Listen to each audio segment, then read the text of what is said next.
Warning: the following video contains explicit language which may be offensive to some viewers or inappropriate for children. The content within this video is intended for mature audiences only. Hearing tonight from the woman who filed a multi-million-dollar suit against Rudy Giuliani for alleged sexual abuse, harassment, and wage theft. Noel Dunphy worked for Giuliani as a director of business development for his firm from 2019 to 2021. Monday, she filed a $10 million lawsuit that included numerous graphic details about his behavior. Dunphy spoke exclusively to Inside Edition in January. There was a lot of pressure to be Rudy's girlfriend as well as his staffer, but I knew what could happen if I said no to becoming his girlfriend. I could lose my job. There's high pay, White House access. In a statement, a spokesperson for Giuliani said Mayor Rudy Giuliani unequivocally denies the allegations raised by Ms. Dunphy and says his lifetime of public service speaks for itself, and he will pursue all available remedies and counterclaims. Are you ready?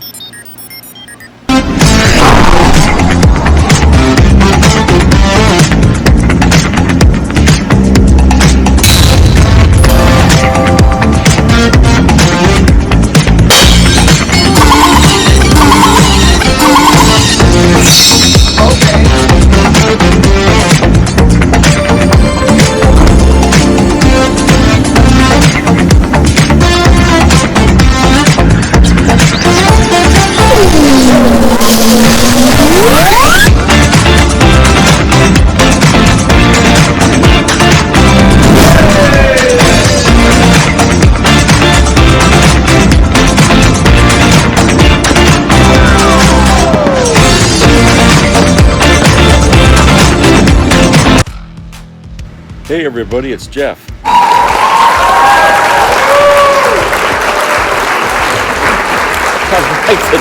Looks like I'm on an episode of Batman, huh? How they, they remember how they used to tilt the screen at a 45-degree angle?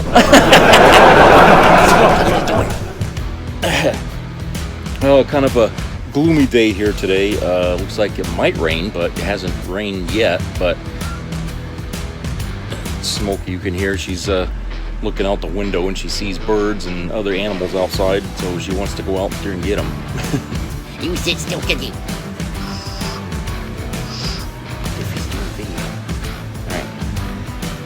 So, while I was outside getting groceries, the radio on my pickup, they had their half-hour news break, and the story about Rudy Giuliani came up, and I'm like, what the hell?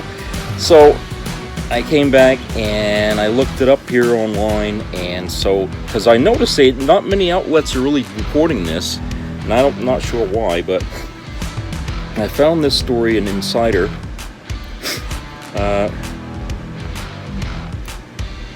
Who got it from Reuters, written by Eduardo Munoz,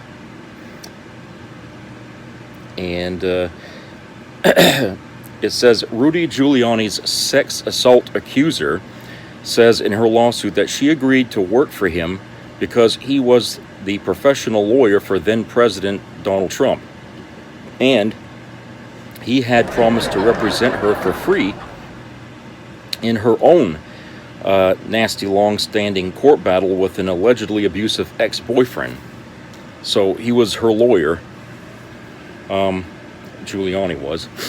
But instead of helping her, the Scotch-swilling, Viagra-popping Giuliani would become, quote-unquote, aroused as he plied her for details of her prior abuse, her lawsuit alleges. And throughout her 2 years working as Giuliani's director of business development from 2019 to early 2021, he sexually assaulted her himself, including while discussing the case with her, perpetuating a, quote, cycle of abuse, unquote, she claims. Giuliani has denied the allegations made in the lawsuit. Quote, as Ms. Dunphy would soon learn, Giuliani's probing questions were not designed to help him provide legal advice, unquote, alleges Dunphy's lawsuit filed Monday in state court in Manhattan. Quote, rather, Ms. Dunphy would come to understand that Giuliani was aroused by discussing her sexual history and violent relationships. Miss Dunphy didn't know it yet, but Giuliani would force her to repeat the cycle of abuse she had suffered, unquote, the lawsuit alleges. Insider has reviewed that protracted previous court battle that Dunphy alleges Giuliani had promised to help her with a series of lawsuits and countersuits with a wealthy developer that careened for 7 years through state and federal court in New York. Insider is omitting key identifying details, including the ex's name, in order to protect Dunphy's privacy as a sexual assault accuser. She first filed suit against her ex in 2015 as quote-unquote Jane Doe. Dunphy and her ex settled that lawsuit in October of 2016, but the aftershocks reverberated through the courts for another 6 years as he tried to back out of the settlement as a federal appeals court forced it to be upheld, and as the developer ultimately refused to hand over the $10,000 he'd originally been ordered to pay her. Giuliani's name indeed turns up in the court papers of that battle. After a federal judge finally entered a judgment against Dunphy's ex last May, forcing him to pony up the $10,000, Dunphy wrote a letter asking the judge to sanction Giuliani. Dunphy told the judge that Giuliani was her, quote, secret legal advisor for years, unquote, and gave directions to the lawyer of record who represented her in the case. But Giuliani was slinging insults at her on Twitter and had revealed her true name in connection with the case, Dunphy alleged. She asked the judge to fine Giuliani $10,000 per day, also citing the fact that he faced disciplinary proceedings for his law licenses in New York and Washington, D.C. because of his endorsement of election conspiracy theories. Quote, the lawyer is Rudy Giuliani, currently disbarred for unethical behavior such as inciting violence and/or lying and/or suggesting President Biden. Democrats and Republicans should be carried out as traitors if they don't blindly follow Trump, unquote, Dunphy wrote in a letter. Quote, I realize ongoing investigations against Trump and Giuliani are far more important than the case about me being assaulted by defendant here, unquote, she wrote. Quote, yet the cases are now intertwined, unquote. Dunphy sought Giuliani's help at a low point. According to Dunphy's current lawsuit against Giuliani, she first began working for him in January of 2019. She notes that Giuliani was, quote, at the height of his influence, unquote, by then, serving as then President Donald Trump's personal lawyer. Giuliani offered his legal help to Dunphy as, quote, an added inducement, unquote, to hire her, the lawsuit says. Quote, Giuliani also offered to provide pro bono legal representation to Ms. Dunphy in connection with an ongoing dispute arising from an abusive ex-partner, unquote, Dunphy's lawsuit against Giuliani says. Quote, to Ms. Dunphy, the chance to work for an influential politician once dubbed America's mayor, combined with the prospect of free legal representation by a former United States attorney for the Southern District of New York, was a rare opportunity that was simply too good to pass up, unquote. As personal lawyer to a sitting president, Giuliani was certainly in a position of power as he hired Dunphy, but her case looked bleak at that point of the litigation, a review of court records show. She first filed her lawsuit against the developer in 2015. He filed a countersuit in 2016, making his own ugly counter-accusations of defamation, fraud, theft, and sexual improprieties. According to a copy of their settlement agreement, which was reviewed by Insider, the real estate developer agreed to pay Dunphy the $10,000 in exchange for her waiving any claims against him. Both of them are also agreed not to disparage each other and to stay away from each other physically and virtually, quote, in perpetuity, unquote. Trying to back out of the settlement, Dunphy argued that her lawyer didn't adequately represent her interest, that she didn't understand what she was agreeing to, and that she had previously turned down a proposed settlement offer of $100,000. In April of 2017, the federal judge overseeing the case ordered that the settlement be enforced anyway. An appellate court upheld the settlement as well in January of 2019. It was at this time, according to Dunphy's lawsuit, that she met Giuliani. Far from helping Dunphy with her legal morale, Giuliani abused his position as Miss Dunphy's lawyer to pressure her into sex, her lawsuit claims. Quote, in one instance, for example, Giuliani promised Miss Dunphy that he would give her $300,000 if she would forego her legal rights in connection with her pending case and, quote, fuck me like crazy, unquote, the lawsuit alleges. During legal consultations concerning her case with her ex, Giuliani asked her for, quote, extremely personal details relating to her past, including explicit details about prior sexual encounters, unquote, she alleges. Quote, research, unquote, Giuliani called it. His legal advice was subpar and self-serving, she alleges. Quote, Giuliani told Ms. Dunphy that he wanted her to end her domestic violence litigation because he felt it was interfering with his sex life with her, and he did not want her to be distracted by it, unquote, the lawsuit says. In her letter to the judge, Dunphy wrote that Giuliani, quote, preyed on, unquote, another considerably younger, quote, vulnerable female, unquote, who was a victim of domestic violence. She said that, quote, America can do better, unquote.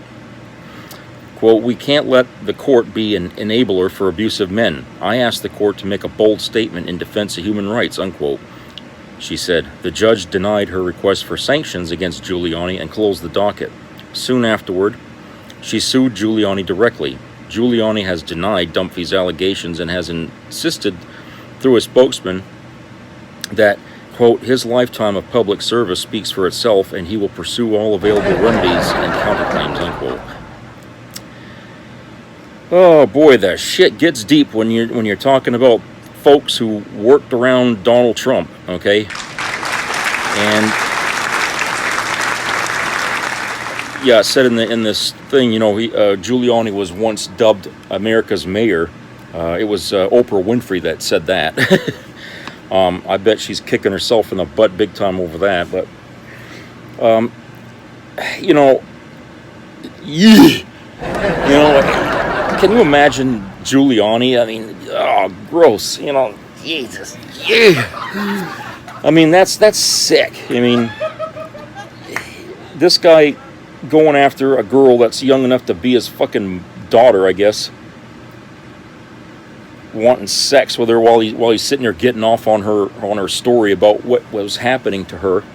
I mean, geez, how low can you get? What is it with Trump? Somebody said birds of a feather flock together. Well, this is a very good example of birds flocking together here. Okay. And yet, the Republicans, the Trumplicans, they're out there defending Trump and ostensibly anybody else who worked with Trump. Okay, how can those people keep on excusing this kind of behavior from people in that ilk? Okay, doesn't right or wrong mean anything to these folks? Apparently not. So, this is what you get. If you're a Republican, you're all for raping women, killing kids in school, mass killings, people owning everything that's a weapon under the sun. Okay, you're for getting rid of Social Security and getting rid of Medicaid. You're for banning books, hell, even libraries for that matter. You're for education that has no purpose. Okay, you're against history. You're against anything that goes against the Bible. Okay, in fact, for these people, the Bible should be the only book in the school. But can you imagine a society that's only governed by one book, and it's the Bible? How screwed up that society would look like, because the Bible contradicts itself in many areas. Okay, so how would these people figure that out? I don't know. I think that's what the Salem witch trials showed us, is that when you base your whole society on a book, that you're going to end up with a society that's, deficient, that's, lopsided, that doesn't function correctly, injustice and all that stuff. That's what they would want. They would want to bring that all back. Plus, to bring back slavery and every damn thing else that we tried to get rid of in the last 200 years in this country that really wasn't American. Okay, didn't stand for anything American. That's what you would get from them. Now, if they don't get what they want, their answer is, well, we'll just burn down the house. Okay, they don't care if it destroys people's lives. They just don't want to be a part of the American system. They want to burn down the house. You know, that's what they want. And I'm like, you know, well, people that speak in absolutes are folks that are really narrow-minded, okay? If you can't have your way and it's the highway, then you really don't have any responsibility in, you know, being part of this political system and being part of what we describe as a democracy. Because in a democracy, you don't get to have absolutes, okay? What you get is a majority opinion, and it's that on that basis that you follow the lead, okay?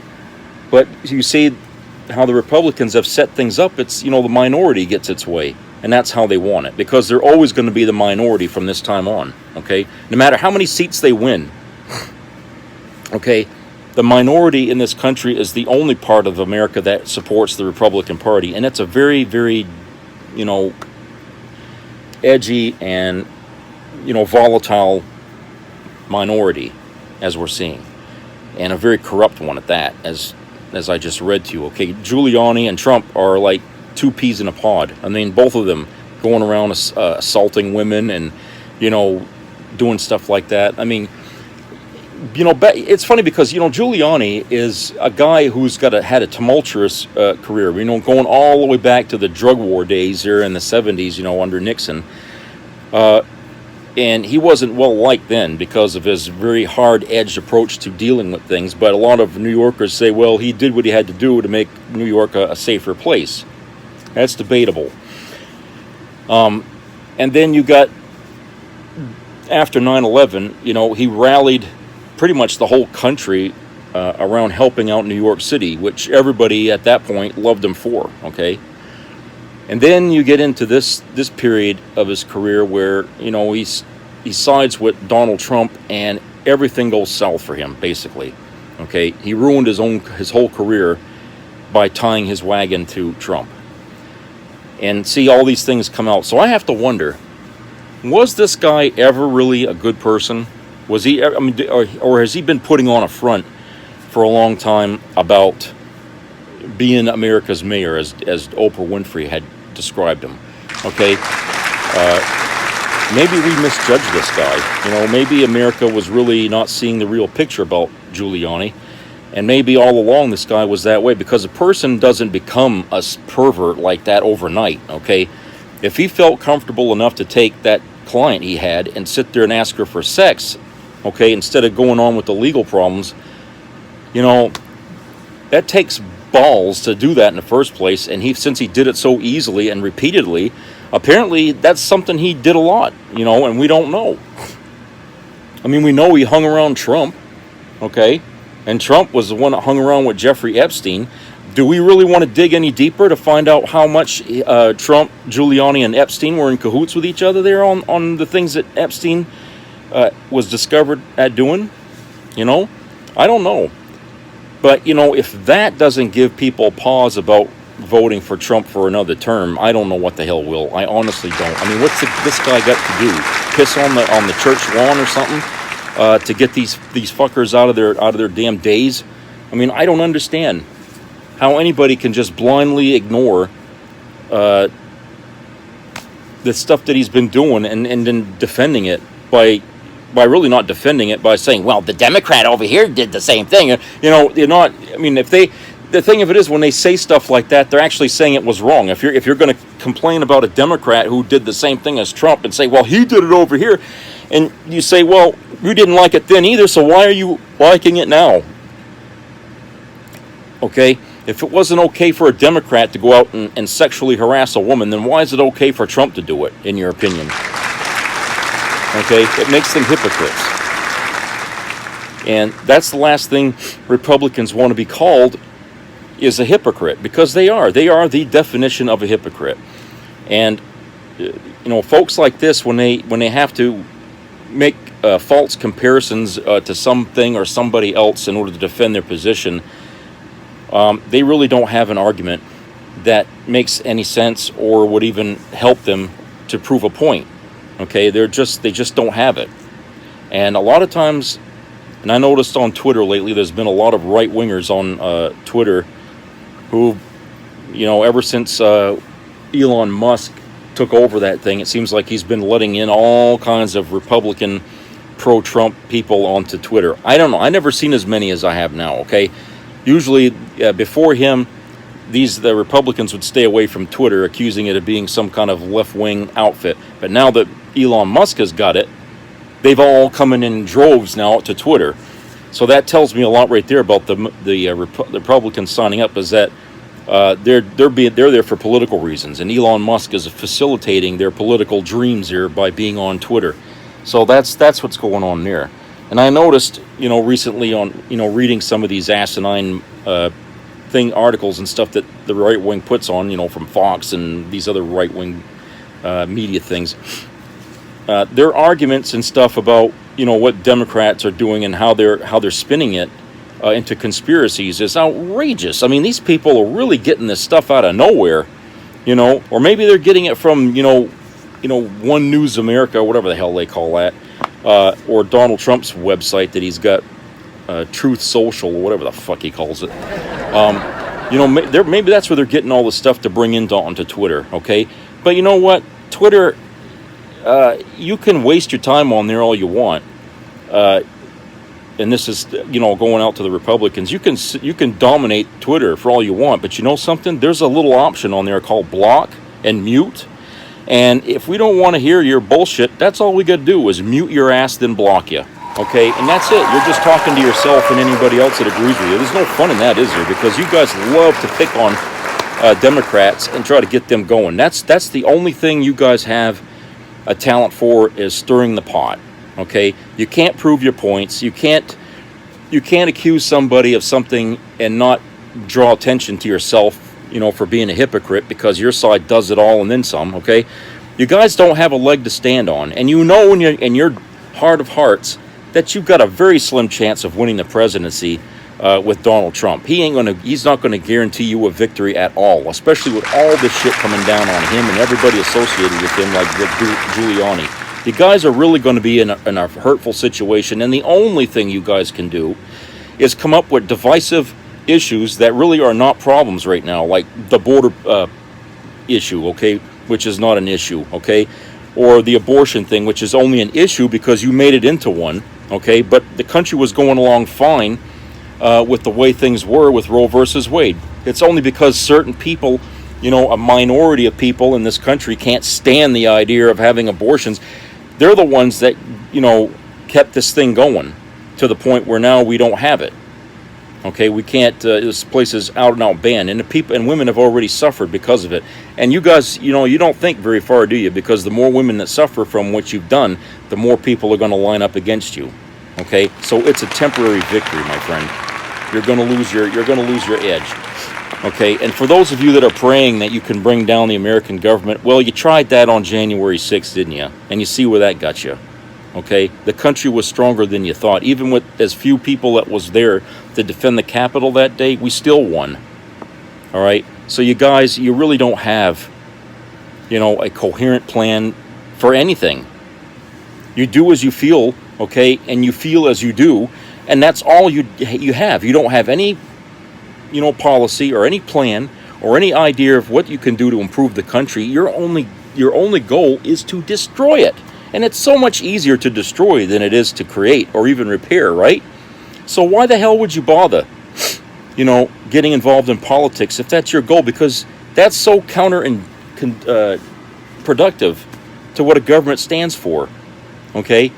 We don't put people in power so they can destroy everything we're trying to do here. We're trying to create a good nation here. It's not going to ever be a perfect nation, but we're trying to create a good one here. And you guys are just not on board with the process. Nothing happens fast enough for you, or you can't get your way enough because the Constitution stands in the way. So you pick one thing out of the Constitution that you like, and you're using that as a bludgeon to try to beat everybody else over the head with and turn our country into a war zone. And you've been very good at doing that. And I can't say you should wear that badge of honor, my friend, because that's really nothing to be proud of. Okay, because in your view, to have freedom means you have to sacrifice all your children. Okay, to you, that's what it costs to have freedom, killing your kids. It was never that way before, though, was it? Our country got along really fine until you guys picked up the Second Amendment and twisted the meaning of it to fit your motive there of trying to destroy America. And you know, sooner or later, and it may be later, but at some point that's going to be a short-lived victory too, because America will get tired of that, because the more people who get killed, that's survivors that are going to come out against guns, right? So the numbers continue to mount against you. Eventually it's going to be a critical mass, and you guys are just going to see the Second Amendment either get rewritten or just simply taken out of the thing altogether, and you guys won't have that right anymore. So it's up to you if you want to play it that way. Let's have a commercial.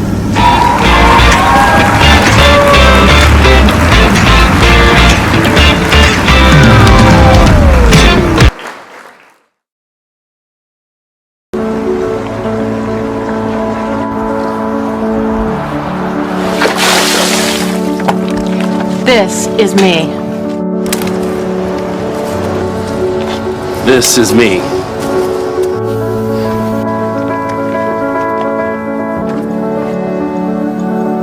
This is me!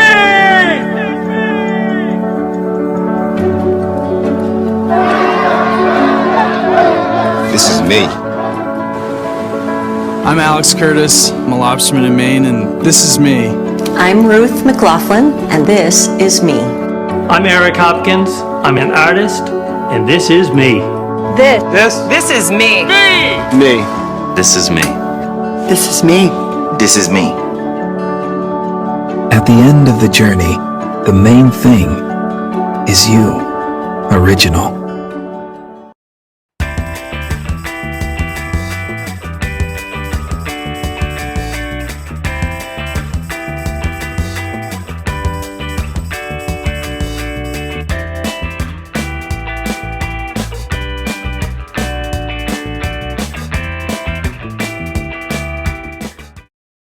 Dear Republicans, how can Joe Biden take your guns away? He's going to take your guns away, you know that, right? Biden. Didn't Barack Obama take them away in 2008 and 2012? Obama wants your guns. How is that anything but fear-mongering? It is actually quite accurate. There have been more guns sold since I've been president than just about any time in U.S. history. Oh, right. It was just another Republican lie. It never happened. Donald Trump and the Republicans have been using this fake threat for decades. And while we're clearing up BS, Joe Biden doesn't want to defund the police. I'm the only one who's talked about increasing police budgets. Joe Biden isn't soft on border security. Joe Biden won't raise your taxes unless you make over $400,000. I'm really rich. And remember all those Hillary Clinton she's dying stories from 2016? She can't make it 15 feet to her car. Give me a break. More BS. I do have the unique experience of having shared a debate stage 3 times with Donald Trump, and I know that he will do or say anything. She's fine. Hey y'all, I'm out here at our outdoor shower trying out Manscaped's new body wash. It smells amazing. It comes in the 16-ounce aluminum can with a pump, which I love. It's infused with aloe vera and sea salt, which gives the perfect combination of tough cleaning and soothing hydration. After you cleanse with your refined body wash, grab your Manscaped Lawnmower 4.0 waterproof trimmer and shave when your skin is properly prepped for trimming.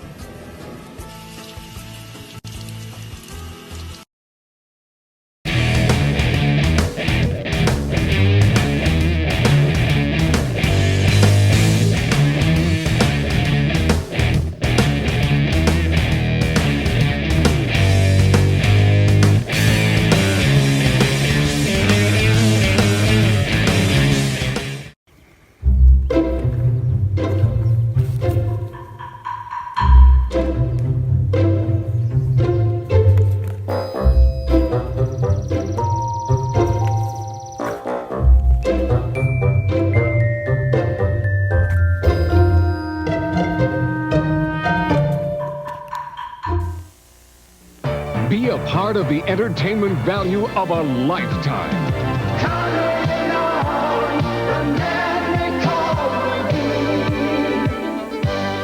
I loved it. It was the best performance I've seen in a lifetime. I loved the show. I liked it very much. He's a very entertaining man. It's well worth the money. Now appearing in Charlottetown, coming to Halifax November 6th to the 18th, and St. John November 20th through the 26th.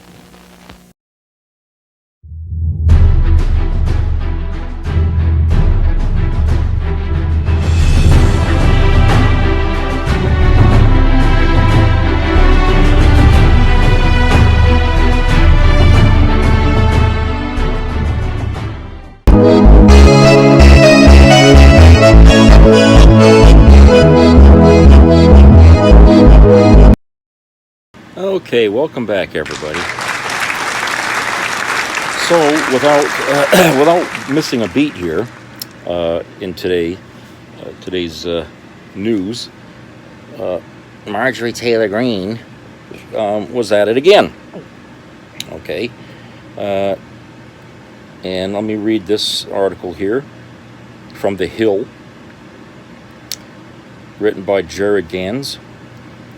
It says, Representative Marjorie Taylor Greene said on Tuesday that she will move to introduce articles of impeachment against FBI Director Christopher Wray and Matthew Graves, the U.S. Attorney for the District of Columbia. Greene alleged in a release that Wray has turned the FBI into President Biden and Attorney General Merrick Garland's personal police force, she said. The FBI has, quote, intimidated, harassed, and entrapped, unquote, U.S. citizens who have been deemed enemies of the Biden regime. She cited several examples of FBI actions in the past few years during Wray's tenure that she believes demonstrates overreach and improper conduct by the agency. Greene referenced the plot that multiple men had in 2020 to kidnap Michigan Governor Gretchen Whitmer, Democrat, pointing to the couple who were acquitted after defense attorneys argued that the FBI entrapped them and convinced them to engage in the conspiracy. Multiple other men, including the suspected ringleaders of the plot, were found guilty for their actions. Greene also noted the search that the FBI conducted on former President Trump's Mar-a-Lago property for classified and sensitive documents that were taken there. She argued that Trump did not break any laws with his actions, but Biden did not have any authority to possess the documents that were found in multiple locations, including his personal home. Quote, it is unacceptable for the director of the FBI or any civil officer to exercise his power in a way that targets one political class while doing favors for the other, unquote, Greene said. Christ, it's something Republicans do every day, and she's bitching about that. Her articles of impeachment accuse Wray of refusing to ensure that the laws Congress passes and the president signs are, quote, faithfully executed, unquote, and has failed to uphold his oath. During a hearing of the House Oversight Committee on Crime in Washington, D.C. earlier on Tuesday, Greene said that Graves had chosen not to prosecute 67% of people arrested by D.C. police officers, but continues to pursue cases and sentences against January 6 defendants. She said the decision to not prosecute the former is, quote, absolutely criminal, unquote. Quote, the time for weaponizing the Department of Justice needs to come to an end, and because you refuse to prosecute real criminals that are violating all the crimes here in Washington, D.C., and you want to talk about D.C. residents, they are victims of your abuse of power, unquote, she said, quote, and because of that, I am introducing articles of impeachment on you, Mr. Graves, unquote, and furthermore, I'm gonna impeach you, and you know, I could just hear her on the friggin' floor talking, okay, and throwing out all kinds of, I mean, the people there must have been yawning and giggling and, you know, thinking, you know, this woman's out of her damn mind, okay? Graves has defended the office's conduct, telling the Washington Post that he is prosecuting most violent felonies. He said less serious cases were not being pursued for various reasons, including body camera footage from officers subjecting arrests to additional scrutiny. Greene mentioned an example of Matthew Perna, a Pennsylvanian who pleaded guilty to charges stemming from the attack on the Capitol on January 6 and died by suicide last year while awaiting sentencing. Perna entered the Capitol on January 6th and stayed inside for about 20 minutes, during which he took video of the crowd that was in there. Perna's family said he died from a quote-unquote broken heart, and partially blamed the government prosecution for leading to his death. Green said Perna, quote, peacefully, unquote, entered the Capitol, did not assault anyone or damage any property, and cooperated with the FBI. She said Graves issued a request to delay Perna's sentencing to allow more time to request a longer sentence for him, despite him not hurting anyone. Quote, and this is what you've done repeatedly over and over for those who pled or were convicted on January 6th, unquote, she said. Green has pushed back on the treatment of January 6 defendants in the past 2 years. She has on multiple occasions called for the release of all security footage taken during the attack and alleged that the defendants awaiting trial were being, quote-unquote, mistreated following a March visit to the D.C. jail where they were being held. Graves has overseen the prosecution of many of the defendants facing charges over their conduct during the riot. Green, last summer, filed articles of impeachment against Garland over the FBI's search of former President Trump's Mar-a-Lago property for classified and sensitive documents. First off, all the video footage from that day has been released, okay? And we saw it during the hearing, okay? The parts that they didn't show didn't have any relevance at all to the case they were building, okay? It just, sections of it just didn't have any point of showing. It was like off to the side, off in distance, okay? We didn't need that. What we needed was the actual people on the ground that day who were going into that Capitol. That's the parts that we needed, okay? So yes, we got all that we needed to see from that day. And of course, she says this now, after the hearing and everything's been done, and of course, no one's ever going to go and check to see which parts were not released. But you could tell that the parts that were released were only important because they involved violence or attacking somebody, because the case against them were based on these incidents, like people getting crushed at the door and windows being shattered, and people going into offices and shitting in the offices and stuff. Okay, those were important things because property was damaged, people were hurt, some killed. Okay, threats were being made. These things are what define what was going on that day, from just a bunch of mad people to a bunch of terrorists.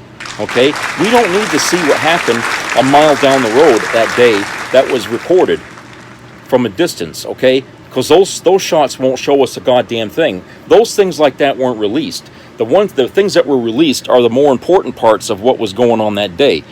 Seeing that damn they were going to hang Mike Pence, that somebody had brought the damn device there to hang him with. Okay, they had all that stuff there. They had this guy with a bullhorn, whatever that fuck he was wearing, some crazy ass costume that he was there, screaming and hollering, encouraging everybody to run on the Capitol. Okay, then you got Trump, giving that speech that riled the crowd up, so they'll do it. I mean, these were the aspects that we were talking about during the whole friggin' hearing. Is what charges do we lay, and at what people do we lay it at? Okay, not all the people that were arrested were thrown in prison. Okay, some of them got fines or whatever. You know what I'm saying? Not everybody was treated the same way. Okay, but some of these people got jail time, like the guy from the Proud Boys here. Okay, they got jail time, 14 years, I think. That's the longest penalty. A jail penalty that's been dished out, okay, from that already. All right, is she going to say that was unfair? I mean, I think a lot of what she's bitching about today was how so many people are being punished for what happened on January 6th. She would rather nobody got punished. She would rather that America just forget about that day and go on like nothing ever happened. That's what I think is what's got her up this morning and pissed her off, is she was trying to make a case that the FBI is doing their job too good. Okay, they caught a whole lot of people. Okay, they went and got information that didn't belong to Donald Trump from his home in Mar-a-Lago, that belongs to the government, not Biden, but the government. Okay, that's security stuff that belongs to the government. Okay, they were within their rights to go and raid that fucking home, but it wasn't really a raid because Trump got a call an hour before they showed up that they were going to be there, so he knew they were coming. Okay, and when they showed up, they didn't go march and kick doors in or anything like that. They went up and knocked on his door, and he was let in. Okay, that's not a raid, my friend. Okay, we've seen how FBI can do raids. Okay, and believe me, Donald Trump was given, you know, a real polite pass here on not being violent, because, you know, they knew the guy had clout still at that point. So they weren't gonna friggin' bite the dog, you know, essentially. But they still had a job to do. They still had to get whatever information he had. And even while they were getting it, Donald Trump was lying about how he got it, you know, when he got it, what was in it, and then tells people, well, I deemed all the stuff declassified, like a president can just, you know, put his hand on it and say, you know, now you're unclassified. Okay, he tried to bullshit them and make all kinds of lies about why he had the stuff. Okay, because that, you know, we know the chain of it. First, he denied he had it. Then he said he had it because it was his property. Then he said he deemed it all unclassified. Okay, I mean, he kept changing his damn story, so he shouldn't have had it in the first place. So the FBI was within their rights to go and get that crap. And like I said, it wasn't Biden's property either. It went to the government. And since Biden happens to be the president at this time, okay, he represents the government.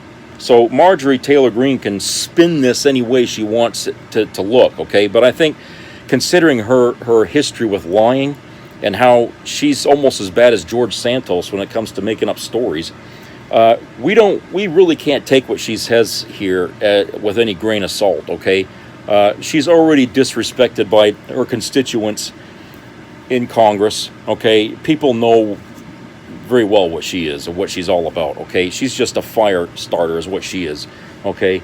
She doesn't have anything positive or anything, you know, productive to offer in her job. I mean, the last time that she was in a hearing, they censured her, they shut her up, you know, for acting like a total imbecile, okay?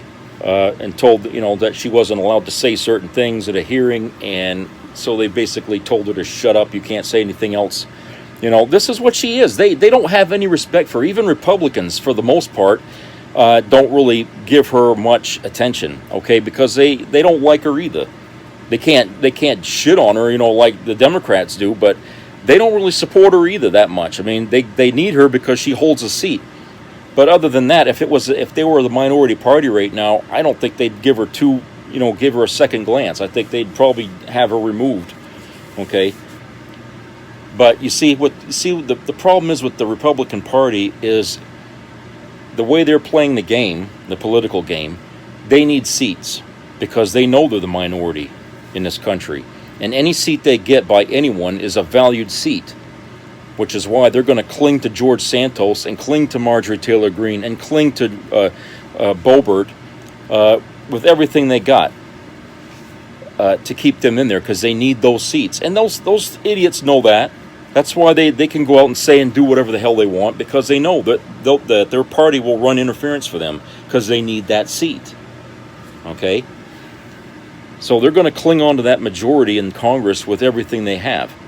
And that's why they let these idiots here run off at the mouth day by day, just totally, you know, like I said, how much longer are people going to put up with this before they say, that's it? I'm sick and tired of the Marjorie Taylor Greenes and the Boeberts, okay, and the Santoses coming out and saying stuff that I know is not true, okay, and then making a mockery of their whole party by finding all kinds of corruption in there, like Guliani and Trump and all these people that have committed so many damn crimes that we still haven't got the whole thing yet.